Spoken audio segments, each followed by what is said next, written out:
All right, moving along, I'm just going to skip a couple of paragraphs and go into section 3, the Duc d'Orléans and the Grand Orient Freemasons.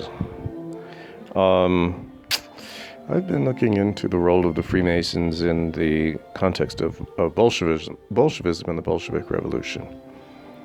We see parallels with the French Revolution in this regard, and I believe also parallels in unfolding events in the United States, and we'll get into that later. It's certainly relevant because of the speculation about the degree to which Saint-Germain represented Freemasonry, was a Freemason, had ties to Freemasonry, and perhaps Freemasonry is not monolithic. So along the way, on this long contemplation of Saint-Germain, what he means to me in this project, we have to keep an open mind, independence of spirit, which will allow us full latitude to explore possibilities. So, in 1773, so we're going back a little bit, Louis-Philippe Joseph d'Orléans was initiated into the Freemasons and was introduced to the highest mysteries of the Masonic order. He pledged his honor, fully convinced that he would be able to use this resourceful society for the goal that his ambition and vengeance were leading him to attain. The Freemasons knew that he was entirely devoted to them, and in each other's embrace, they became the most important instrument of manipulation of public opinion to set up the Bastille coup. And the manipulation of public opinion remains the favorite weapon of Freemasonry as a global network, I believe, and it is the most potent. As, what was it, Sun Tzu, I don't know how to say it. Sun Tzu, he said all warfare is psychological, or all warfare is deception, or something like that. Deception and psychology go hand in hand, right? If you can deceive the masses, and people are inclined to believe official media more or less unquestioningly, and that's gotten worse over the years, so the manipulation of mass media is the weapon of choice. It was under such a bloody conjuration that the Jacobin Club was created and became hegemonic throughout the period of the Terror. We see a hegemonic power is almost essential if you wish to create widespread terror and chaos and to mobilize and amplify fears that you've concocted to inflict upon the people. We see this in the United States with various domestic terror groups, Antifa, Black Lives Matter, groups that have their origin and their funding coming from outside and can't be really thought of as being organic movements, although perhaps many of the adherents are perhaps sincere. As, what was it, P.T. Barnum said, there's a sucker born every minute, and there are naive fools born every minute, and they happen to just come of age at the point where they might be induced to take part in things that they don't really understand. So it was certainly the same then. It's certainly been the same since time immemorial. So on that day, the Duc d'Orléans, known as Philippe Égalité, Duke of Chartres, Duke of Nemours, first Grand Duke of Montpensier et d'Etampes, Duke of Valois, Comte de Beaujolais of Vermandois and of Soissons, also became the founding Grand Master of the Grand Orient Freemasonic Order of France. He was a blood prince, born of the cadet branch of the Orléans family, a descendant of Philippe d'Orléans, 1640-1701, brother of Louis XIV, and he had a claim to the throne of France if Louis XVI were to die. Interesting. And his direct heir, the Dauphin, were forced into exile. Orléans' objective was to become the Jacobin king. And for that purpose, he devised a diabolical scheme to create a general famine, provoke an insurrection against the National Assembly, and have the king assassinated. So he achieved all of these things with help from, I'm sure, British Freemasonry. So again, famine has long been a favorite weapon of this group, this network, this cabal, inflicted on people all over the globe, from China, India, Ireland. I just think it's the most awful thing you can do. But if you believe that any means justify the ends, then I suppose if you're a somewhat psychotic type individual, you can shield yourself from any human feeling in carrying out these crimes against humanity. Montjoie reports that the Freemasons came from England into France under Jacques II during the reign of Louis XIV and began to recruit in the military. And I know there is a differentiation between British Freemasonry and continental Freemasonry. I'm not quite exactly sure what that is, but I know there's a dividing line, characteristic differences. And I think researchers and historians who've looked into it would have to concur that the British Freemasonry was the more poisonous variety.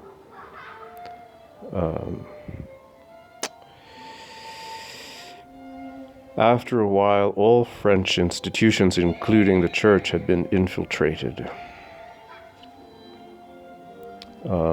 Certainly they've infiltrated in the United States. And there have been world leaders who've spoken out about this, have been very outspoken. Ayatollah Khomeini, Bashir al-Assad, who else? Probably Gaddafi. The kinds of world leaders that have been blacklisted in the context of the New World Order, those who have been outspoken, partly the reason is, I believe, they've been outspoken about the role of Freemasonry.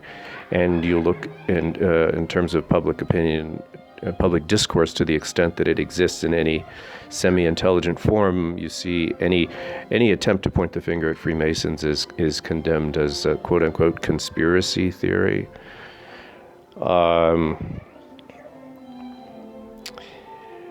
But there have been places where they've been unable to shame people for looking into what is undeniable.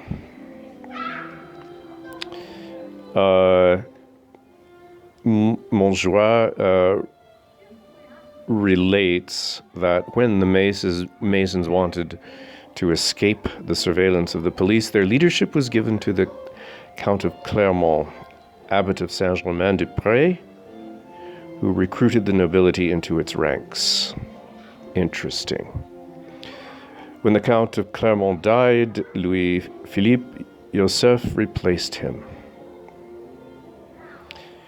It is interesting to note how much equality was really involved in the nefarious activities of this blood prince. The Lodge of Toulouse, 1779, was very strict on the question of equality. It established that, quote, no one can be affiliated with or accepted in our lodge unless he is 25 years of age, is a noble or a military of the sovereign court. So there you have equality, right? The Lodge of Savoie proclaimed, equality does not mean anything. It is only a word. Typical sort of cynical aside, I think, what we can expect from many Freemasons, unfortunately, and almost all Jesuits, I believe. According to Gérard Gayot, a current Masonic expert from University of Lille, the Grand Orient of France defined the following limitations of democracy for their order during the French Revolution. Quote, no one will be accepted who is a man of abject or vile profession. Rarely will an artisan be accepted, even if he is a master, most of all in the places where corporations and communities have not been established. Never shall we accept workers identified as companions in the arts and crafts, unquote. We see this later with the, oh my goodness. What's that society? Oh, it escapes me. But you see, in terms of the creation and mobilization of radical so-called leftist ideologies were created by people who were themselves elites, who were not at all fond of the working class and held themselves above them in a psychological and certainly intellectually, but I think felt that they were inherently superior to them. And so these heady concoctions, these ideologies were conceived in a most cynical environment of snobbery.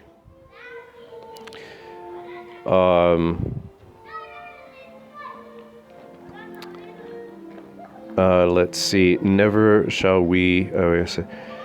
Freemasonry was accessible only for those who were of high birth, high merits, or high revenues.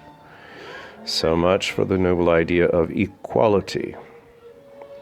And we have to remember that the notion of a republic of equality, the hatching of the violent overthrow of the French monarchy was carried out by British oligarchs who wished very much to see the destruction of the French monarchy because it was a challenge to them.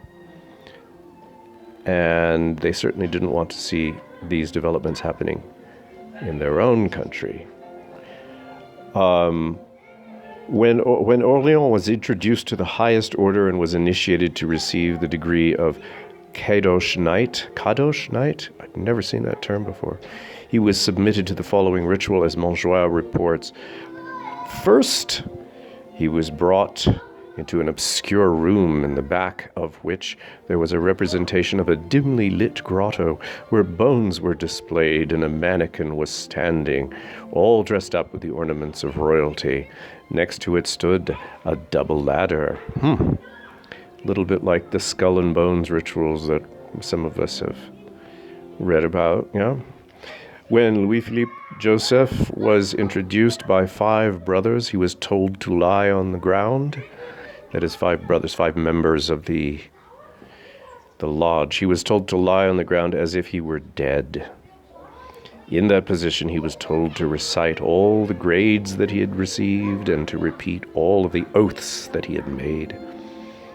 He was then given a detailed description of the grade he was about to receive, and he was told to swear never to reveal anything of this to any Knight of Malta. After this ceremony, he was told to get up and climb to the last step of the ladder and to let himself fall off. He obeyed, and everyone clamored that he had risen to the nec plus ultra of Freemasonry. And immediately after his fall, He was... What are these notes down here? Okay, for the record, it's important to note that during the years preceding the coup d'etat de Bastille, Baye had joined the Freemasonic Lodge of the Nine Sisters, Les Neuf Sœurs, which had been created with the collaboration of Benjamin Franklin and had been known as the champion of philosophy, the secret enemy of the Grand Orient Lodge of the Duke of Orleans.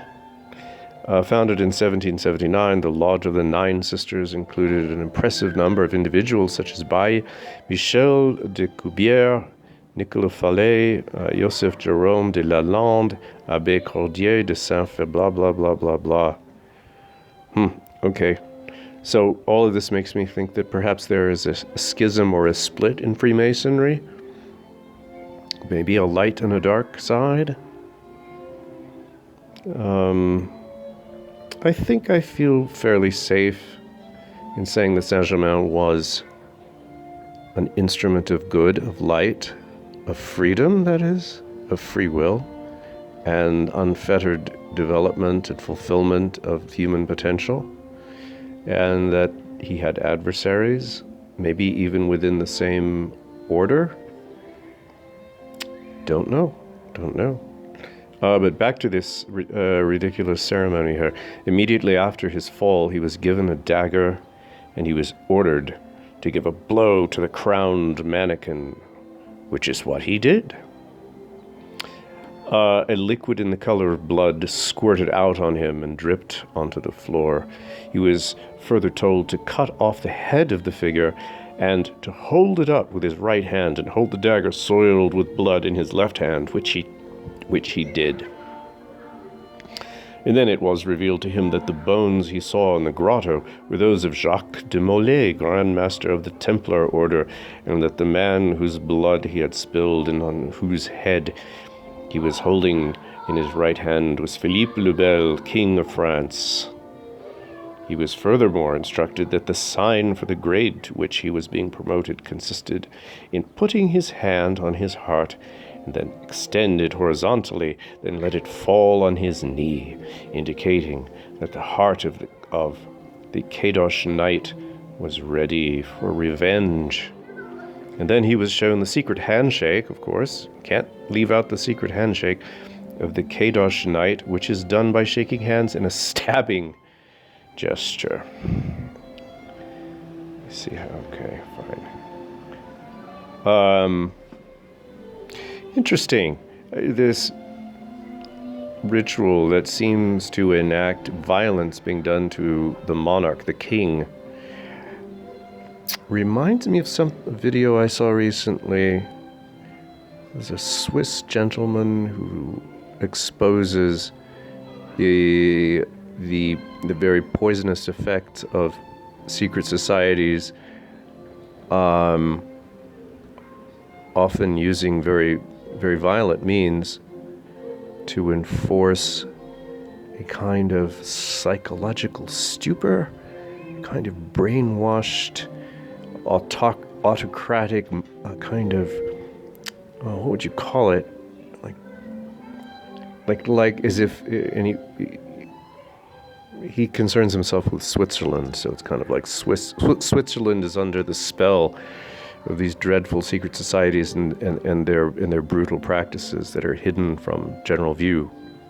And there's a video where he talks about how the Masons were composed of, when monarchy was the order of the day, the king, the sovereign, the ruling count, the ruling noble had the right, what was it called? The prime noctum. He had the right, when there was a wedding within his province or kingdom or duchy or whatever, his little realm, he was entitled to have sex with the bride ahead of the bridegroom.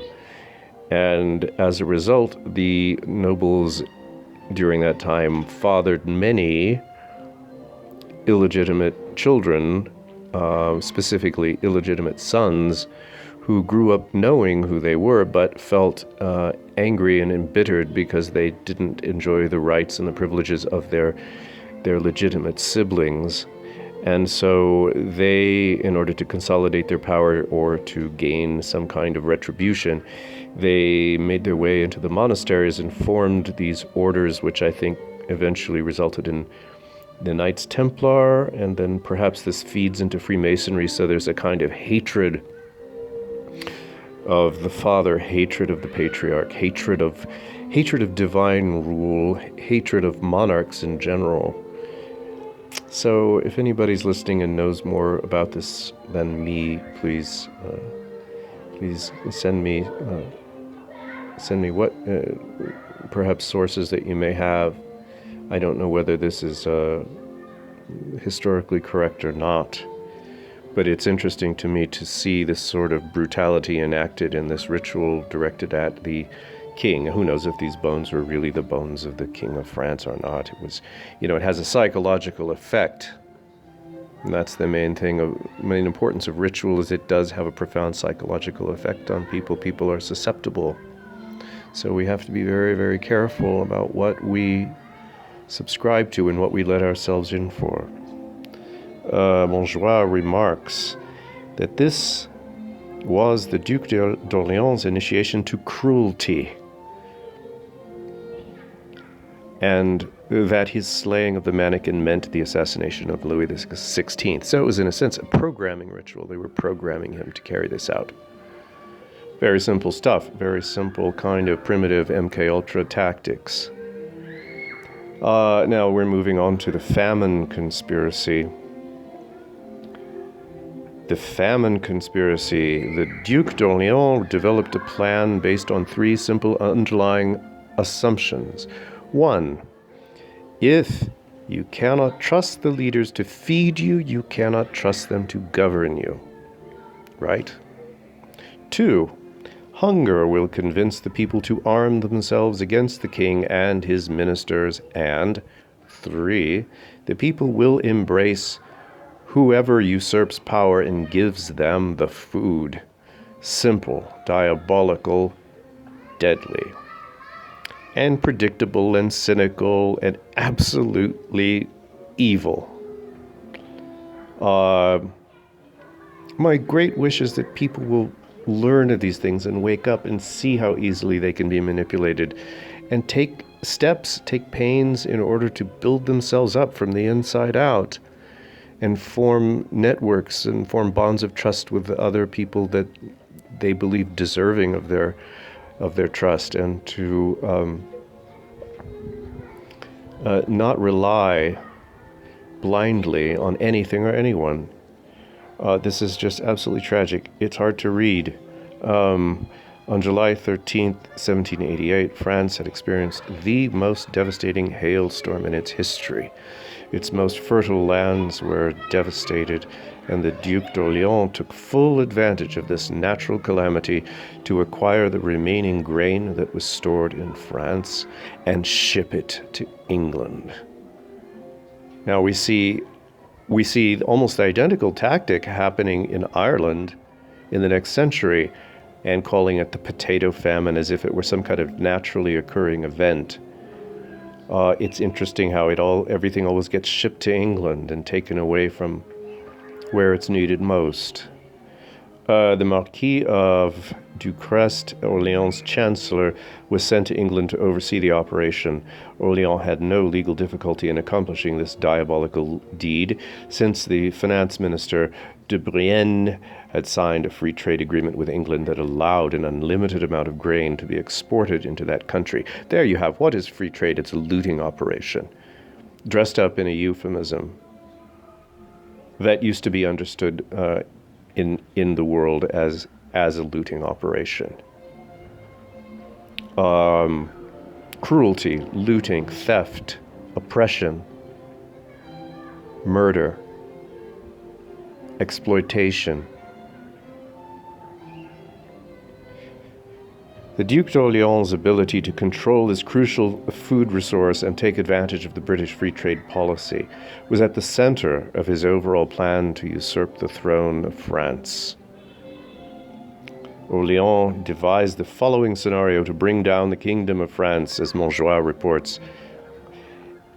He imagined he could take over the entire nation of France by gaining hegemonic control over the food of the entire nation, by producing a general famine, by organizing so well his intrigues for that purpose, that he would be able to persuade the people that the government was solely responsible for such terrible calamity. He found also in that scheme of starvation the evil opportunity to push the inhabitants of the cities and the countryside into despair, and then lead them from despair to insurrection. Furthermore, if he could gain total power after the destabilization brought about by the famine, he would be assured to maintain himself in this usurpation by means of reestablishing abundance. Artificially, of course. It's all artificial. Orléans, just as, we have COVID-19, artificial, right? We have manipulation starting with artificial tactics, giving rise to artificial emergencies and artificial solutions that result in a narrowing of our freedoms. Orléans thought his plan was foolproof. First, take over the monopoly of grains and wheat throughout the French countryside. For that purpose, he hired an unscrupulous exchange agent by the name of Pinet, who was in charge of receiving and authorizing all funds to buy up grain. Pinet had organized in July and August of 1788 a national network of buyers who would pay what the producers offered. A formidable sum was provided initially by the vast resources of Orléans. Then Pinet devised a loan scheme in which he invited thousands of lenders to lend money at 30, 40, or even 75% interest. Orléans was willing to risk an initial loss, confident that once the famine hit with full force, in a few months he would make a fortune by reselling at the highest price. We see echoes of this today. What is it? The billionaires of the United States have earned something like $200 billion as a result of the economic shutdown, the ridiculous, hysterical, unscientific, and completely counterproductive, ruinous shutdown as a result of this fake pandemic. People, the richest of the rich are making out like bandits. They're probably, being rewarded by people above them for their dirty work. It's disgusting. Most investors asked no questions about what the money was for. Those who committed the indiscretion of asking were not permitted to participate. The scheme was immensely successful, and Orléans managed to buy the majority of the grains that were not affected by the devastating hailstorm. Meanwhile, his British agent, the Marquis of Ducrest, brother of the Marquis of Sillery, I can't pronounce it, French is terrible, was in England organizing the fleet of the British East India Company to ship the French grains offshore to the Channel Islands of Guernsey and Jersey. Wow, such deception, huh? What a shell game. It was too risky to store the French wheat in England because such an attempt would have raised suspicions. Among decent people, right? The vast majority of British people, very decent. British reporters began to write articles in French newspapers about how the French people, wary of the possible French famine, decided to stock up on their own reserves for the coming winter. Ducrest was allowed to bring back into France only the amounts of wheat that Orléans told him to. This whole affair was conducted with great secrecy, which the Freemasons are famous for being able to enforce. Finance Minister Dubrienne was blamed and was told to leave the country in August 1788, by which time the price of bread had skyrocketed everywhere. So there's always a fall guy, someone you blame and tell them to go away someplace. Of course, the king and the government were accused of being responsible for this disaster, right? Like they're trying to blame Trump for everything, and found themselves incapable of explaining the truth of the matter. Troops were put on alert everywhere and brought into Paris to protect the marketplaces. Montjoie, who was an eyewitness to these troubles, wrote, Let's see how much time we have. All right, pretty good. I'll read this and then stop for today. These alarming precautions were taken merely to prevent the pillage of grains, while the emissaries of Orleans were encouraging the population to loot. Encouraging them to loot. That sounds familiar, doesn't it? The same men were circulating in the most perfidious fashion the lie that the court, for reasons that we shall soon reveal, had exported to England all the wheat of France, and that it was the court that caused the famine that was beginning to be felt.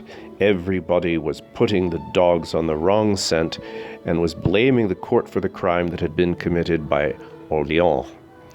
Never was such an abominable maneuver ever imagined, and never was it conducted with more ability. And we see these methods are continued to be recycled like templates, recycled over and over in different forms. And by keeping people in the dark, by controlling the media, you're able to basically get away with it every time, because no one can see what's going on, because they're deprived of the truth throughout their education, and they're encouraged not to disbelieve what they see in their newspapers and on their televisions, and what they hear from their officials and their so-called experts.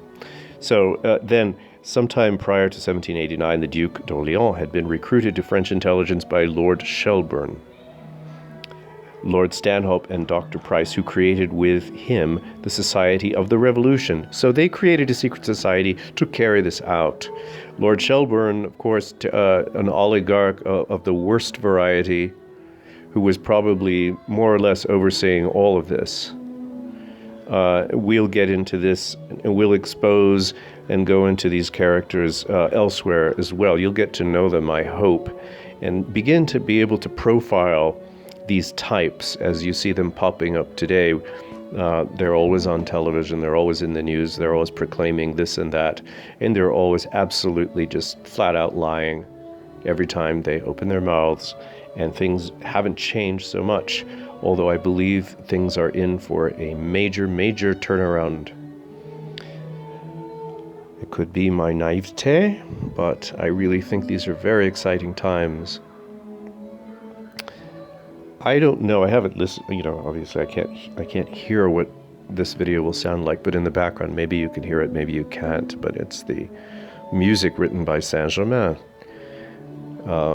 You can go to YouTube and look for Le Comte de St. chamber music that he composed, and it's kind of nice to hear evidence of his soul's workings, hear them materializing, as you listen to this music and breathe it in. You get a sense of the reality of the man. So anyway, let's take a break today, and I wish everybody the best.